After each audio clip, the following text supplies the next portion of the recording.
Which St. Lucie County department had nearly 700,000 visitors last year and more than 300,000 virtual visitors?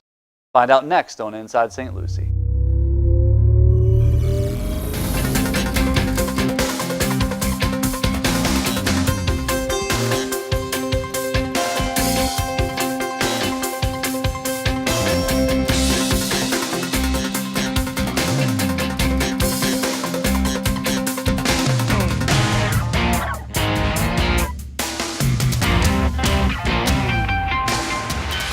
Hello and welcome to this edition of Inside St. Lucie, SLC TV's monthly government affairs show. I'm your host, Eric Gill, Communications Division Director for St. Lucie County. And on today's show, we're going to talk about the St. Lucie County Library System with my guests, St. Lucie County Commissioner Franny Hutchinson and Branch Supervisor Maureen Gallagher with the Paula Lewis Library. But before we meet our guests, here's some upcoming events and announcements from the Board of County Commissioners. The New York Mets 2019 spring training season is underway at First Data Field in Port St. Lucie.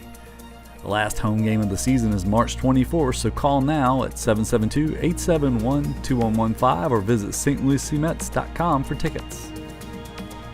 The 15th annual Earth Day celebration at the Oxbow Eco Center is scheduled for Saturday, April 13th from 10 a.m. to 3 p.m. Mark your calendar for this fun day of hands-on activities, including environmental education booths and live music. For details, visit oxboweco.com. Need help filling out your federal income tax? Volunteers are stationed at several VITA sites throughout St. Lucie County through April. For details about times and locations, call 211 or visit stlucieco.gov. A reminder that the Board of County Commissioners meetings are typically held at 6 p.m. on the first Tuesday and at 9 a.m. on the third Tuesday in the Commission Chambers of the Roger Poitras Administration Annex, 2300 Virginia Avenue, Fort Pierce. The Board also typically holds an informal meeting on the second Tuesday at 9 a.m. in Conference Room 3.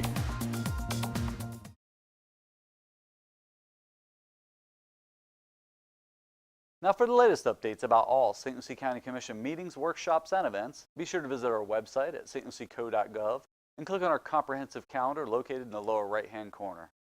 And if you'd like to be added to our press release distribution list, send us an email at slctv@stlucieco.org and we'll be happy to include you. We also hope you'll follow us on Facebook, Twitter, and Instagram. We're going to take a quick break. Before we do, we're going to check in with the latest economic development stats with another St. Lucie Works.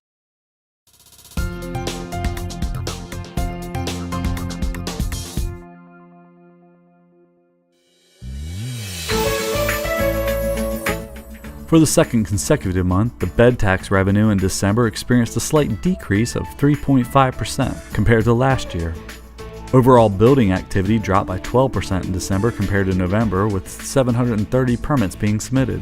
Revenue for that same time frame dropped by 13%, but overall revenue for 2018 was well ahead of 2017. According to the Florida Realtors Association, the average median home sale price in St. Lucie County in December was more than $221,000, up 5.5% from last year, while condo sales jumped in value by 22%, with the average median price at $191,000. St. Lucie County's unemployment rate ticked up slightly in December to 4%, up just 0.3% from November. A year ago, St. Lucie County's unemployment rate was 4.6%. Statewide, the unemployment rate was at 3.3% for December. More than 7,200 jobs were created on the Treasure Coast compared to last year, with the largest gains in health and education services with 1,300, and construction with 1,300, and leisure and hospitality with 1,100. If you work for a local business looking for skilled or trained labor, be sure to contact the staff at CareerSource as they can assist your company with its recruitment and training needs. And if you're an individual looking for a new job, they can help you as well. Visit the CareerSource online at careersourcerc.com or call 1-855-4U-2-HIRE.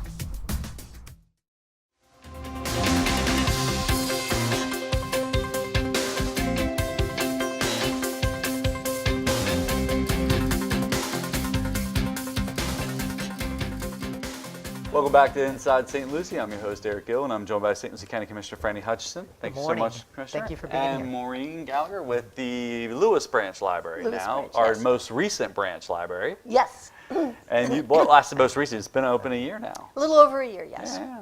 And There's a lot of people going in and out of there. We too. sure do. It's great. When we opened it, I was amazed. Well, there was 100,000 residents within a 5-mile radius of that That is library? correct. There were 100,000 within 5 miles. Wow. And that was a library that was in the works for a long time, too. Yes, it was. And open and closing, and then we had to cut back during the bad times, financially with the county, for staffing reasons and so forth. But it is one of the ones that was most needed. A long time coming. And it was amazing to take a old police substation and renovate it and turn it into a library. I mean, I remember walking through it when we first bought it, and you see the locker rooms and the gym, and think, well, how are we going to make this in a library? The cells. The holding cells, yeah. But it's an amazing, with the photography that's up there, not that, because some of it's mine, but, but it is great. It looks amazing, and it's got this great welcoming feel to it, and a lot of new technology, which that's what I want to talk a little bit about today, too, when it comes to libraries. People think libraries are just old books on a shelf, but that's not the case anymore. Not the case at all. There are computers in libraries, and there have been that for a bit. Sure. But we're really trying to, we call it 21st century libraries, to really invest in technology that the community would be interested in to propel it into the 21st century. Yeah. So that the libraries, besides computers, we have digital downloads for books now. We have musical downloads with Freegal. I'm a big fan. But some of the other technology we have, a couple of the libraries have, we call them creation stations. This is a part, it's called the Maker Movement, Makerspace, Fab Labs, and it's to, you come in and you create things. Libraries in general are moving from places that you obtain knowledge, which libraries still do, sure, to places where you create.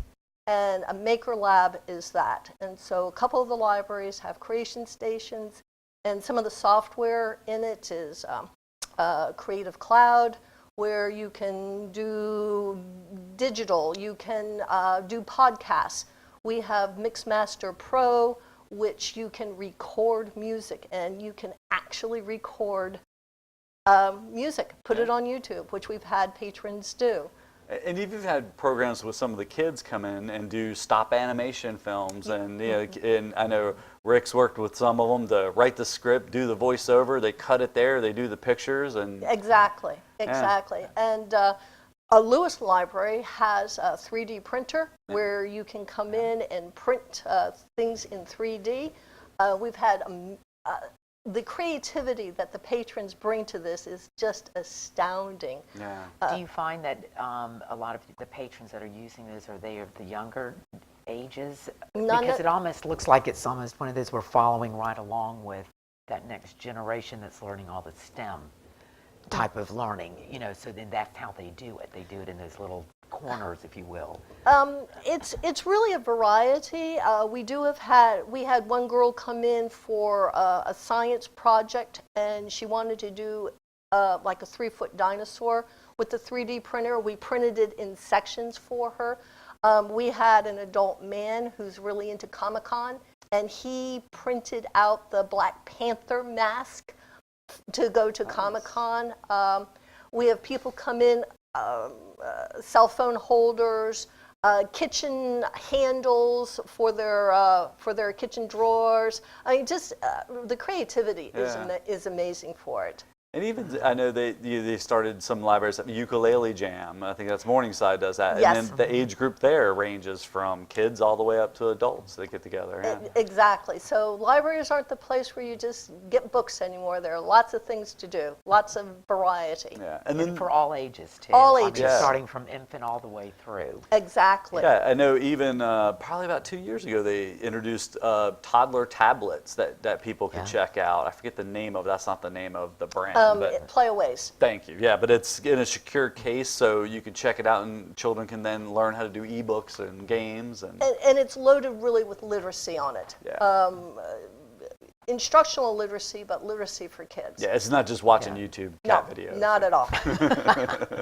Yeah. And it's always been a mission of libraries is to promote early literacy, and summertime is really the time where you guys go full force with that. Yeah, and summer's a few months away, but I'm sure you're in the planning stages. We're deep into planning. We've started a couple things. We're doing right now, it's called Ask a Children's Specialist, and parents or grandparents, anyone can call in and reserve an appointment, like office hours, with the children's specialists in all the libraries. And they can get one-on-one help for the reading interests of their children. If they have a reluctant reader, a child who just doesn't like to read, or a voracious reader, what can my child read next? They've gone through all of these. What else can you recommend that will keep my child reading and their interest? And so we've started that, and it's had really good success. This has been a good idea. Yeah. That's interesting you say that, because that is an issue that a lot of parents end up running into. How do you keep up? Because each child is so different, even amongst your own family, that how do you keep that interest going for one version versus another? Libraries we're different than the public schools. Our mission is much less demanding than public schools. Sure. They do instructional, they have curriculum benchmarks.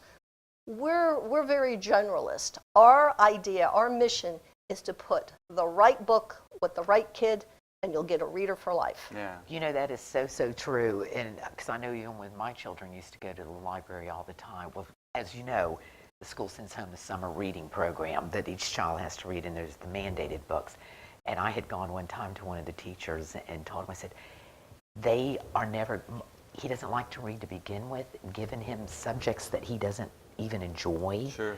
If he would just sign off and let me get him reading something that I know he likes, you know he wants to read. He will read all the time.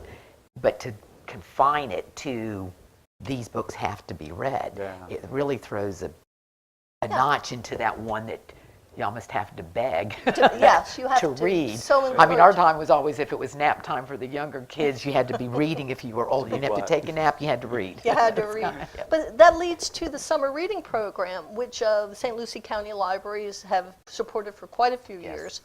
And it is the schools call it summer setback, summer slide, where kids just kind of vegetate and don't read. So we have a program, and it's from birth through high school. Yeah, last year expanded it to include infants and toddlers. Obviously, they're not reading, but to encourage parents to introduce them. To introduce them, and we have incentives along the way. If they finish halfway, like every group will get a book, and we feel it's really important. Many kids in this community don't have their own books, and so it can be rather special for a child to pick out a book to keep. Yeah. And then we have grand prizes at the end. Mets tickets, usually. St. Lucie Mets usually help us out. Met tickets.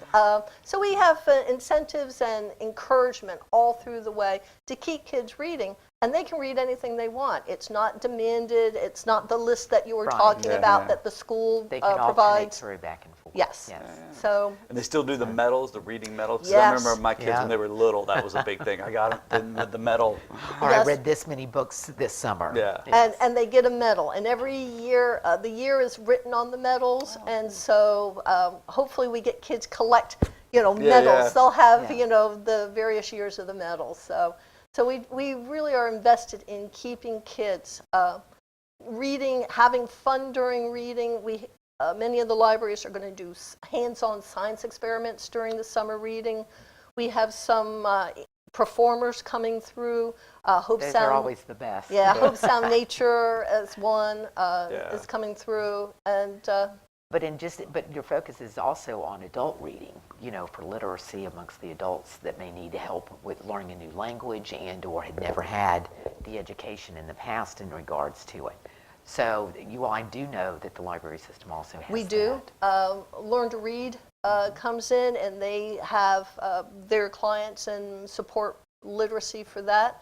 We have conversations in English at a couple of the libraries where people who are foreign speakers, predominantly Spanish, can come in and practice their English skills in a good setting, in a conversational setting. Less pressure, and even getting back to technology, I know the PowerSpeak, I think is the name of it, that it's an online service through the library that teaches all different languages too. Yes. If you want to sit down in front of the computer, if you're too nervous to, because I thought about the 2 years in Spanish I took 20 years ago in high school. Yeah. It Doesn't work. Rocket languages. Yeah, rocket language, that's what Yeah, it is. Okay. Rocket languages, yeah. Yeah. It will help you learn to speak and read a variety of languages. Yeah. You know, you want Chinese, it's there. That might be a little challenging for me, but it's like you But get at least, the Spanish now. but you know, the thing about reading in general, though, it's one of the only avenues out there for people that once you learn to read, you have the ability to travel with never leaving your seat. You have the ability to go back in time, again, not having a time machine to go back into, but you can actually go back and learn from it. And if you think about it in the big picture, everything we do is based off your ability to read. It's the And- foundation for everything. Yes, it is. And so, I mean, I'm so excited that how much different programs and ways to keep people interested in reading all the way through their life, that the St. Lucie County really stands to the forefront in that, in my book. It does, Thank and, you. and it's it's one of my favorite departments. I've probably said it here before, but library, not because you guys are so good to work with too. You get me your events well enough in advance, and you let me know what's going on. But my family takes advantage of it, and there were books that just this past Christmas, I was like, hey, do you have that new Jeff Tweedy memoir? And you didn't, but through interoffice library loans, and next thing I know, it's there waiting for me to get picked up at the Fort Pierce branch or the Kilmer branch. Kilmer library. Branch, yes. And it's funny, this year at Christmas time, two of the grandkids had actually had books on their list and asked for them for Christmas. So I was actually able to go and do some research at the county library on what kind of books are these before I buy them. Before you buy them. Whereas a grandparent, you may not be up with the newest authors in children's books anymore, but it was a good avenue, and then kind of like, okay, these are age appropriate, and it's ones they probably haven't read yet, but there's an interest This in is there. perfect for you. Book that children's specialist, and we That's can. what I was thinking. To meet with that children's specialist to go through, yeah. And you guys have done the same thing with technology too. There's technology training. So if you get a new iPad or a tablet or Android phone, and there's full-blown workshops with groups of people. But if you're embarrassed to ask a question from it, you can schedule a 30-minute session with a librarian. It's called Bookatech, and usually you call, you'll make an appointment, and you give this specialist, the technology specialist, a little preview. I need trouble this. I need something for that, so that we can do some prep work on the front end, so that the half-hour appointment is very, very productive for everybody. Wow. And plus, we give a variety of different computer classes, and both computer classes and kind of the technology too. Throughout the year at the various libraries, they'll have a resume, introduction to Word, Photoshop editing, photo editing skill, picture taking. Cell phones. You'll learn to love your Android, iPad classes. Unlike those of us that just know how to make a phone call and text message, we don't know all the fine functions that are within those things. Even AAA driver safety courses. Driver safety. Loads of the libraries, I'm not quite sure if all of them, are giving throughout the year the AAA driver safety class for... Which we need more of. A lot more people on the road these days, a lot more distractions too. Yes, there are. Yes, there are. But if folks want to find out more, one of the things too, before I plug the website, is I was amazed last year how many people actually physically went to one of our 7 different libraries that we have here. It was right around 700,000 physically came into the library, and about another 300,000 used virtual library. And by that we mean they went on our databases. They used Overdrive, which is the name of our program, that you can check out books. And it's like the best thing ever. Yeah. You can, as long as you have a library card, and all of this is you got to have a library card, which are easy to get. They're free. They're free. Yeah. You just come in the library, you give a picture ID that says you live in St. Lucie County, and bam, you get a library card. And so virtual libraries is they can, with their library card, go on. They can use Overdrive to check out books every month. And everybody loves it because you check it out, you read it, you don't have to do a thing. You don't have to return it. the dog didn't eat it, no fines, no overdues, no damaged books. And it's a great thing for people. They can read on tablets or iPads, computers even. You know, and I'm glad you brought up the number of the usage of our libraries, because that's one of the things that a lot of people don't realize, that the county funds and budgets for the libraries. Even though they're in the countywide. cities, yeah. Right, there's not an additional charge if you're within one of the cities. We're all treated the same. And fortunately and unfortunately, we don't get as much state money as we used to. So we do rely on a lot of openings of donations, of people doing things for the library in one shape or form that are cost effective. And it's one of the things in the past, having sat in many of those budget meetings, when there was a time we had to cut back openings of, hours, that we actually were able, that was one of the first things we were successful in putting back into the budget, was opening, because of the usage and because of what people can actually garnish from a library. And groups like the Friends of the Library help Yes, they do. contribute funds to They're keep so up. valuable. Yeah, and they help raise money to help buy, not just buy materials, but like you said, help keep those hours. When we expanded, when we cut back those hours, I think they were even talking about closing some libraries. Totally, and they helped fund and it. they helped step up and say, well, let's at least keep them open 2 days a week And or those 3 are days some of a the week. hardest working board members I've ever seen of a volunteer board that sits together. Absolutely. They are wonderful. They put together a big annual dinner every year with a great author speaker. It's Yes. usually in Yeah. the fall, October-ish, right? It's in November. November, It's been October, in yeah. November the last Yeah, 2 years. That's right. Actually, it's been at Lewis Library the last 2 yeah. years, and it's been wonderful. They're so valuable. Yeah. So if folks want to find more about all the different programs at the library, the website's pretty simple. It's stlucieco.gov/library, and from there, there's all kinds of links. All and kinds of information. If you go towards the left-hand side of the library homepage, a couple down, you'll see calendar. Open that up, and that's where everything is going on at all the branches. And I appreciate the staff Right. that maintains that calendar. Other departments rely on me to do it, but you guys take care of it We do every that. time for Yes. me, We so I do that. appreciate that. Yes. But it's a great little drink, especially with summer coming up and spring break and stuff, for somebody just take a day and go visit our libraries. Yeah. And see if you haven't been in And- there. and And each one is different. They are. Each library has their own personality. They do. Yeah. They are. They're all a little different. They all have their own uniqueness to them. And And it was funny because I've been here now 15 years, and talking to somebody else who had some longevity, they said, what department has the most people that never leave is libraries.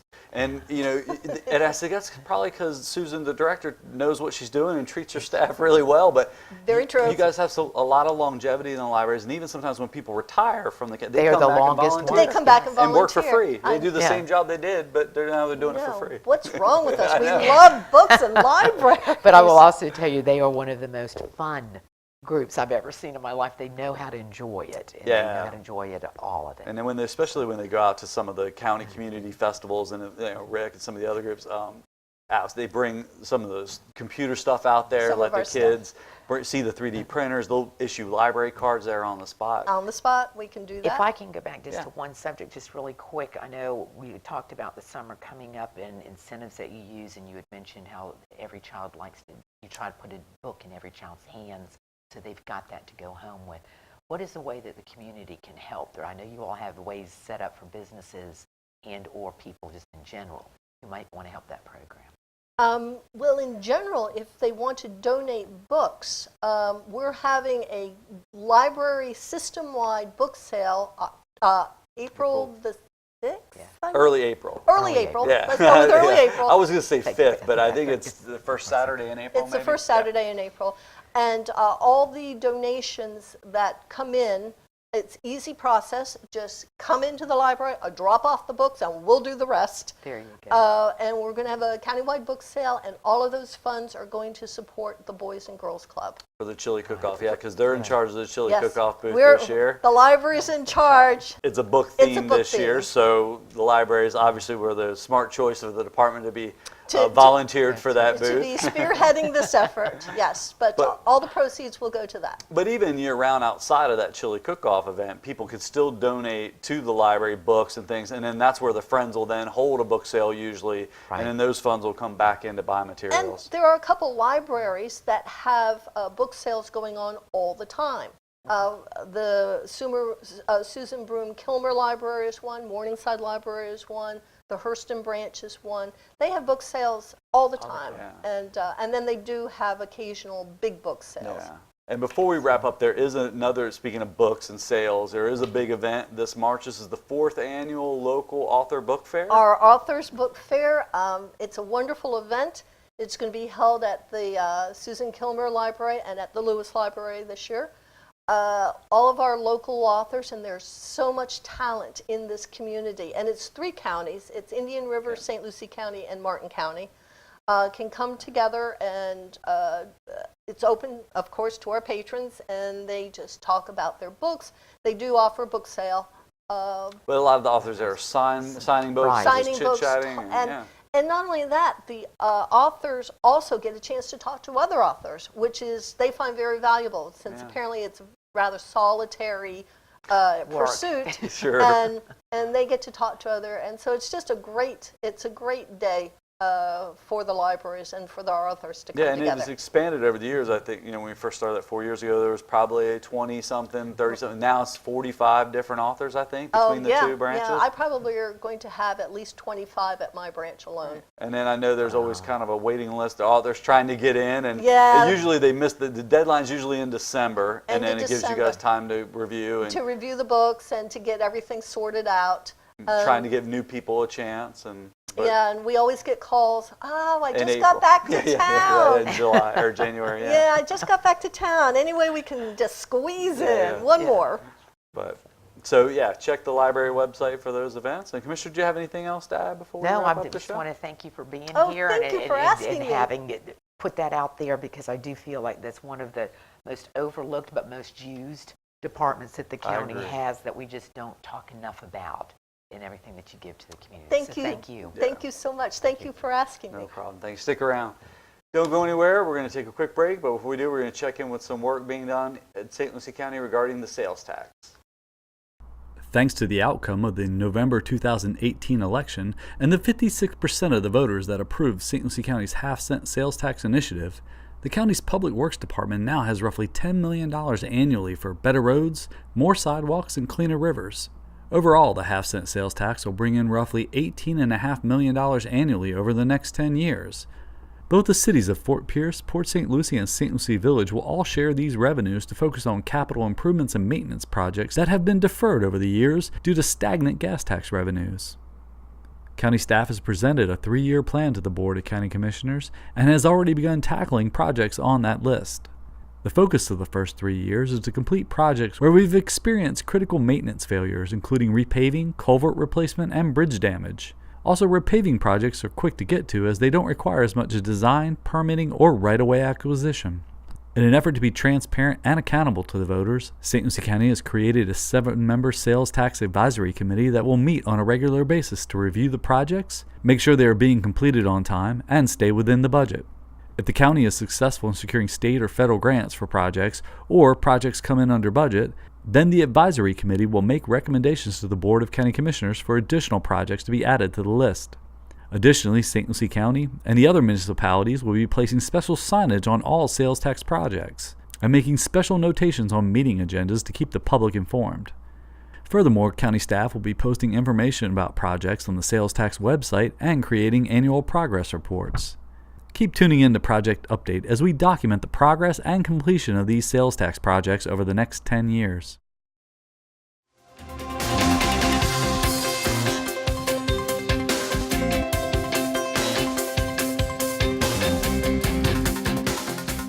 We hope you've enjoyed this edition of Inside St. Lucie, and I hope you'll tune in again next month. If you have topics or subjects you'd like to see covered here on the program relating to St. Lucie County government, give us a call at 772-462-1791 or send us an email at slctv@stlucieco.org. And if you'd like to see previously aired episodes of this or other SLC TV programs, visit our YouTube page at youtube.com/stluciegov. I'm your host, Eric Gill. For myself and the staff, thanks for watching.